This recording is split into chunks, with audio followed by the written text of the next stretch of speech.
Alright, welcome back everybody. It is me, it is the OG, it's Original Gamer StevieStrow.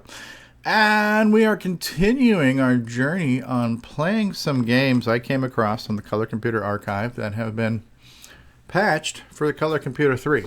Different games have used the definition of the word patch in different ways, but this one has definitely been patched for the Color Computer 3 because I'm running this on a real Coco 3. I'm running this in the RGB output.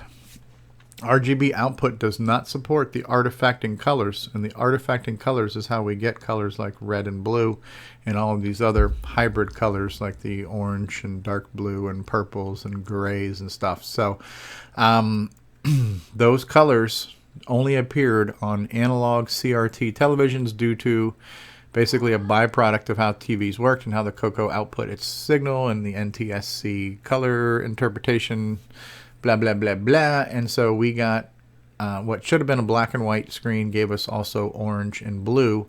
And then orange and blue were then also kind of liberally spread across checkerboard patterns with other colors to create the illusions of even more colors. Like the red and black gives you a dark red. The blue and black stripes give you a dark blue. Somewhere in here we see what looks like purple, you know, and the orange and white checkerboard patterns looks more orange where the red looks red, blah, blah, blah. You know what I mean? So this game was a game that really exploited a lot of on-screen color artifacting and dithering and checkerboarding and striping patterns to really make it look like there was more than the typical 2 or 4 colors. And what is this game? This game is Pegasus and the Phantom Riders. It is a clone of Joust, released by Spectral Associates, who also released Lancer, if I'm not mistaken. I don't think the author was the same. And this game also supported the speech sound pack, but I think all it did was speech. I don't think it actually added any sound or music. But yeah, the sound effects, these are very Spectral Associates type sound effects. Everything I hear reminds me of games like microbes and stuff. You know, microbes when you were shooting the asteroids and they exploded. Those exploding sounds sound just like microbes to me.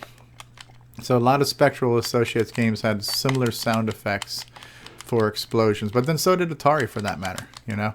So, but to me, it's almost like a trademark. It's like it's a trademark sign of a Spectral Associates game when you hear some of the same sounds, right? And that's the sound of. Why is my horse continuously moving? You need to stop moving. Let me see if I can make the volume a little bit louder on this one here. Okay, I just got killed. That's a little bit too loud. Okay, so now I'm respawning. And, crap. Okay. And so, in Joust, when you beat a rider, it dropped an egg. In Pegasus, when you beat a rider, it drops a cross. Like a tombstone. Okay. Drop that tombstone. And yeah, this does a decent job of simulating the extra colors.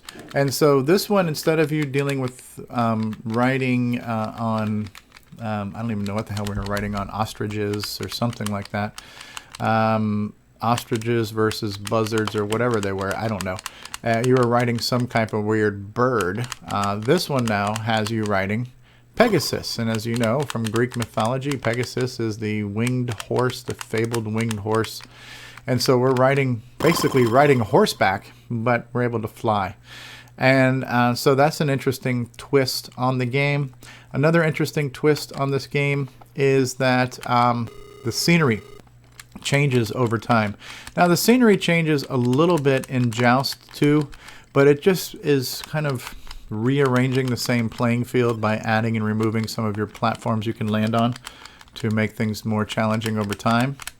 This one actually is kind of got this tropical theme to it. So these are like, you know, like islands out in the ocean somewhere with palm trees and stuff on them.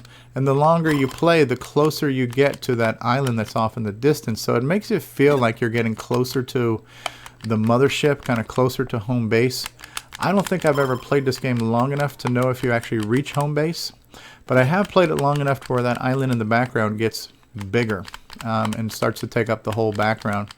Now in Joust there were some other enemies too, where there was, I think it was called the lava troll, and it was like a hand that would reach up and grab you and try to pull you in. There was also what was known as the quote-unquote Unbeatable Pterodactyl, and that was a thing that flew across the screen, and you had to very carefully stab him in the mouth, and you could beat him. If not, he would get you. This game adds similar elements to that. One of the things I think, if I remember, is it's kind of like a whale or some weird little head that pops out of the water, and it spits stuff up at you. So like it spits fireballs at you or something like that. In this level here, you can't really fall into the water because the ground is solid. In this level here, there's an opening. So this is kind of like, reminds me of the lava. If you fall through the middle, you will fall out of the world and lose a life. And as you can see in the background now, the island is getting a little closer. There's the little white face in the water. I saw him for a second, and I'm not sure what he is. I don't know if he's like a narwhal, if he's a whale, if he's a shark, if he's just some other weird mystical beast. I don't remember. I might actually have the package for this in the manual. I'm too lazy to go look for it, and I don't like reading. But yeah, it'd be kind of interesting to know. I purchased this game. You know, there were a number of games I actually did pay for back in the day when I was a kid, especially if it was on a cartridge, because at that point in time we didn't know any way around cartridges until later. But there were certain games you just wanted to have anyways, like Dungeons and Daggereth was definitely one of them.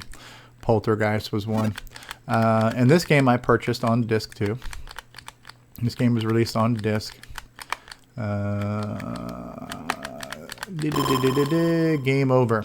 How far am I going to make it? I'm definitely not breaking any high score records either. I would like to see if I can get super close to that island. I know David Ladd has played this a few times and he's gotten pretty far. I don't remember what his scores are, but his scores are safe right now. I'm no threat to him at this moment. Oh Lord. Sometimes the old Tandy Deluxe joysticks are not, you know, I can sit here and hear this button clicking as I'm pressing on it. There's something nice about playing on retro hardware, but sometimes maybe using an emulator in a modern joystick has its perks. When I go to Coco Fest, I am going to be buying the Sega gamepad adapter for the Coco so I can run digital joysticks, and I think for certain games that will definitely be an advantage. I know Popstar Pilot should be. Alright. Come here, horsies. Here, horsey, horsey, horsey. Here, horsey, horsey.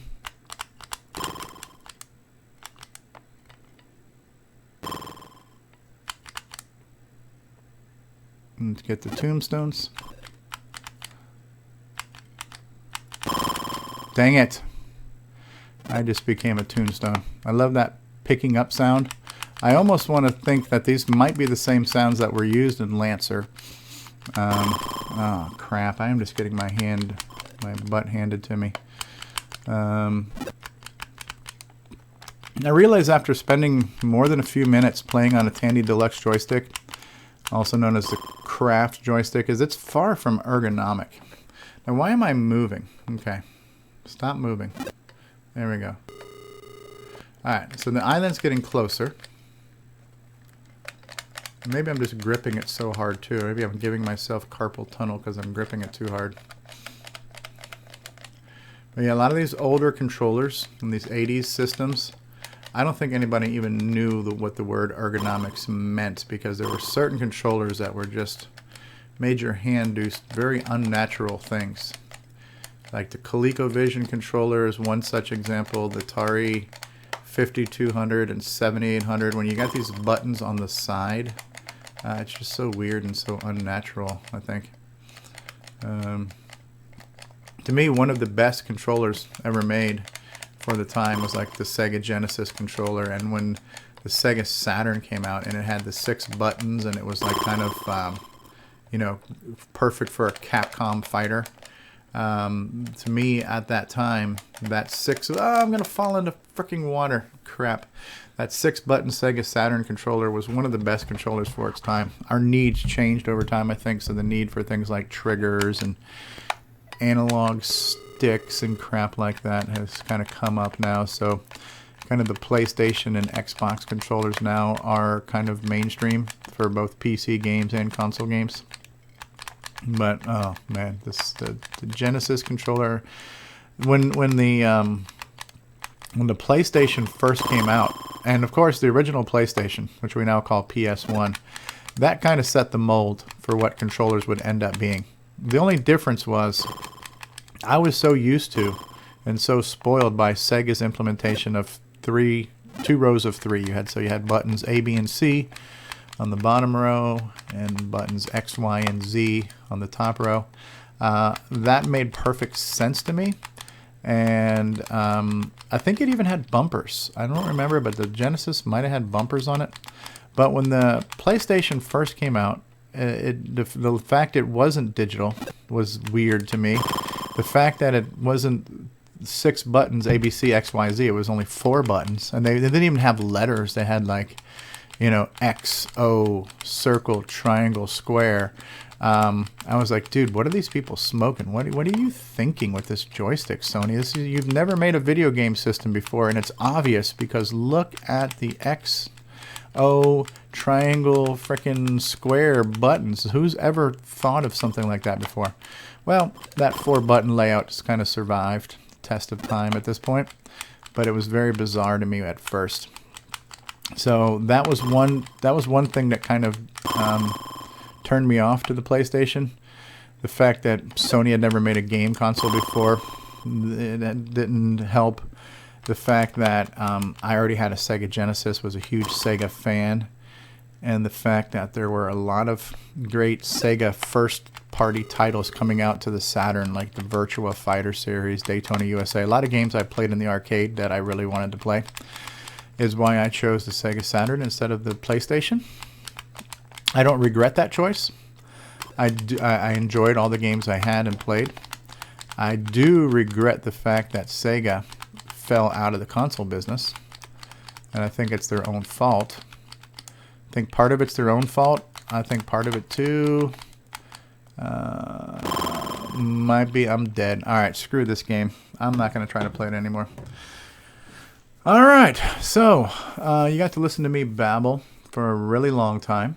But in between my mouth running, maybe you turned down the volume to this video and just watched it. You saw me play Pegasus and the Phantom Riders very badly. It's a pretty challenging game, but I do like what they did with trying to achieve these artifact colors on a Coco 3 through RGB. That rhymes. And it's cool. I like it. I hope you liked watching this, seeing this. These are all available on the Color Computer archive. And you can get to the Color Computer archive by going to my website, ogStevieStrow.com. I am getting ready for Coco Fest, and I'm recording some Coco videos and scheduling them to play during the week I'm on Coco Fest, so you have some Coco stuff to watch. And that's it, people. Thank you for watching. Coco forever. Coco Fest forever. Coco Crew Podcast forever. Also go to my website, ogStevieStrow.com. Get yourself a coffee mug that says, I'm a cocoa nut, and has a picture of a cocoa on it. You can get yourself a coffee mug and get yourself a t-shirt. You can get yourself stuff like that. All right, guys. Keep on gaming. Peace out, and bye-bye now.